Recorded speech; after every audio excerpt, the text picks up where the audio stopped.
All right. Hello, everyone. Once again, this is Antonio, and I'm coming at you with another exciting video. So, we would like to start off by saying thank you for all my new subscribers. We're going to keep cooking on this channel. Let's make sure we on. Yeah, thank you for all my new subscribers. We want to make sure that we keep cooking on this channel. You see the title, you see the thumbnail. Macon apartment building employee charged with 104 counts of forgery, 104 counts of theft for allegedly misusing tenant funds. Now, she's not the only person that has used tenant funds, but but honestly, who will put a battery in your back to think that for you to think that that's okay? And a lot of people really think that people are not going to catch you when you do said crimes. People walk around with their prison time card in their back pocket. And for the life of me, I don't understand it. Now we're going to touch on Miss Crystal Denise Brown. So when you do these type crimes, what they do is they put your whole name on display. Your mama, your daddy, your cousins, your aunties, your ex-boyfriends, because you know she ain't been married. They all see who you are in live and living color. And you can understand that we shame each other. But the problem is sometimes people don't feel shamed anymore. They just think that they're doing a come up. But if you are charged with 208 counts of a crime, this is worse than a Ponzi scheme. All right, 36-year-old Crystal Denise Brown was arrested Tuesday afternoon and is accused of mishandling tenant money orders. Nah, bro, you didn't mishandle anything. You stole. You put it in your pocket. Yeah. A Macon woman was arrested Tuesday on 104 counts of forgery and 104 counts of theft by conversion in a scheme that the Bibb County Sheriff's Office says involved misusing rent payments. According to a press release from the Sheriff's Office, 36-year-old Crystal Denise Brown is accused of mishandling money orders from tenants of the McAffee Towers at 1212 Gray Highway, where she was an employee. So let's stop right there and let's think about some things. You worked all day for whatever job you do. You drop your fries. You file paperwork. You do social media marketing. You do Uber. You do Lyft. You do YouTube. You do TikTok. You do anything you can to come up with this money to pay for your lifestyle, which is a place to live. And then what happens?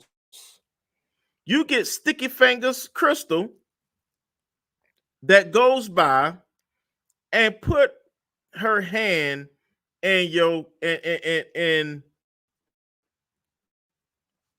the cookie jar. That's not fair. That's not fair at all. Brown was booked into the Bibb County Law Enforcement Center Tuesday afternoon. They say investigators have been looking into Brown from October 2020 to June 2022. Now think about this. She was so comfortable of doing this. She did it over and over and over and over and over until her over got to 208 counts of whatever she had done. On top of the 108 4 counts of theft by conversion and 104 counts of forgery in the third degree, Brown is also facing 12 counts of computer forgery. Boy, she was a bad mama jamma, baby. The sheriff's office said Brown is in custody and being held without bond. So when you want to keep it real, know that keeping it real can definitely go wrong in this situation. Now, let me see if I could pull up, because I got to get into the next part of this article. But it was one article in particular. They all say the same thing. But let me see. Is this one? No, that's not it. I don't want to waste your time. I think this is it. This is it. That's it. Is this it? All right. So, and what they do when they put you in cuffs, they don't hide you in the back.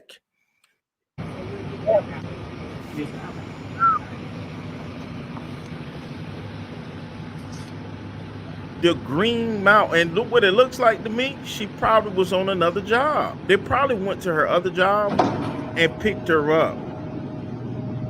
And it's so devastating that the way they're treating her. I done seen mass murderers then got out of jail faster than her. This is a sad set of circumstances when they lock that door behind you. Was it the only question I would ask Miss Crystal Denise Brown? Because none of us are perfect in this life that we live. No, none of us.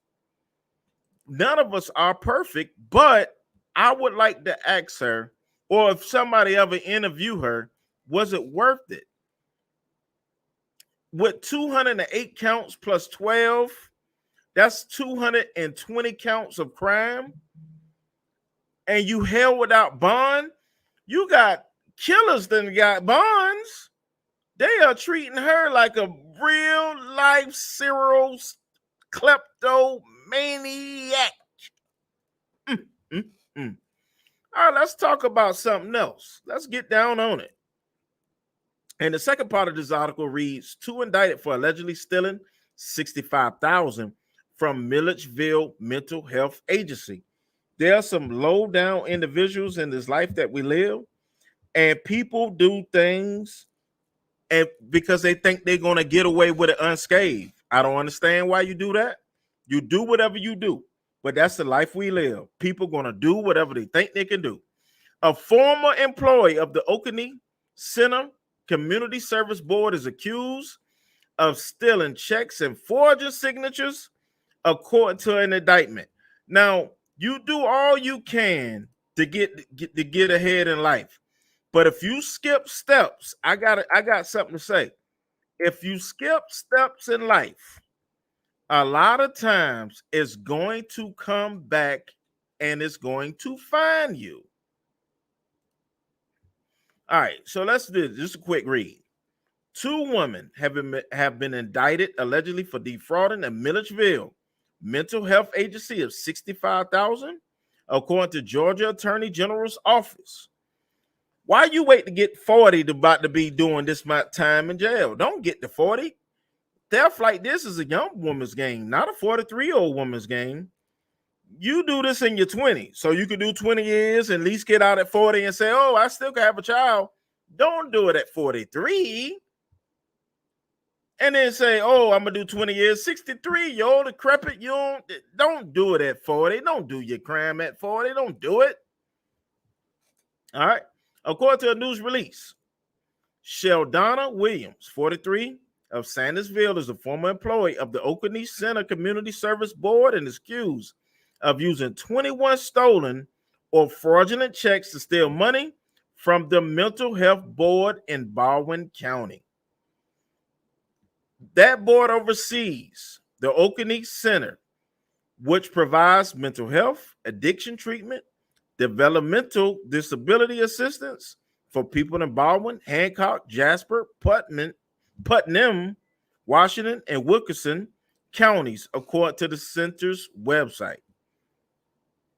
The indictment accuses Williams of stealing checks from the board, forging the signature of authorized signatories, and depositing the funds into a bank account created by and controlled by Latina Thompson. Woo, the 43-year-old twins. They probably was high school friends, And they probably actually got away with it for quite some time. Because look at it right here. They did this 21 times. So the first time, oh, girl, that was easy money. Let's split it. Oh, girl, that was easy money. Let's split it again. Oh, girl, that was easy money. Let's split it one more time. Not knowing that people do audits and they really find out what happened. All right, community boards play an important role in every one of the communities by delivering behavioral health treatment and services to our most vulnerable citizens.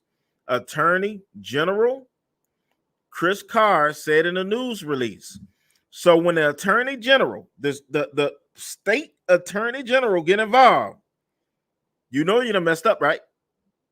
You know you done messed up, right? Because the state get involved. They're going to try to prosecute this to the highest level. Anyone who unlawfully obtains funds intended to sustain the critical mission will be held accountable. According to the indictment, the checks were deposited into a bank account for Angels Way Healthcare Services. Bendis Thompson registered with the Georgia Secretary of State's. Boy, they were bold. They was bold. They were bold. They went ahead and formed an LLC and everything with this. Girl, don't put this in our name. Form a business. We're going to do this the right way. We're going to steal the we didn't steal the Bennett stove. The grand jury indicted the pair on 1 count of racketeering, 3 counts of forgery, and 3 counts of theft. We will not tolerate this type of criminal activity as we continue to support our state's ongoing efforts to ensure all Georgians have access to quality mental health and wellness care, Carr said. The case will be investigated by the Millersville Police Department with Georgia's Office of the Inspector General. So as you can see, what tends to happen in these cases is that people do things and they think they get away with it because you probably did it 10 times and you got away with it. But what happens is your theft intensifies because you got away with it, you got away with it, you got away with it. But 65,000 counts of getting away with it is not good. So first, you got an individual who did 220 counts of theft, from forgery to computer theft. She just did everything she could to steal. And then you got 2 people who formed a business with the LLC because they figured that it was easy thing to do. And then what happens? The state Attorney General gets involved, and that's when things get real. So this is Antonio with Team Tiggio. I will be coming back in just a minute with a new video, so stick around. And once again, we will see you in the next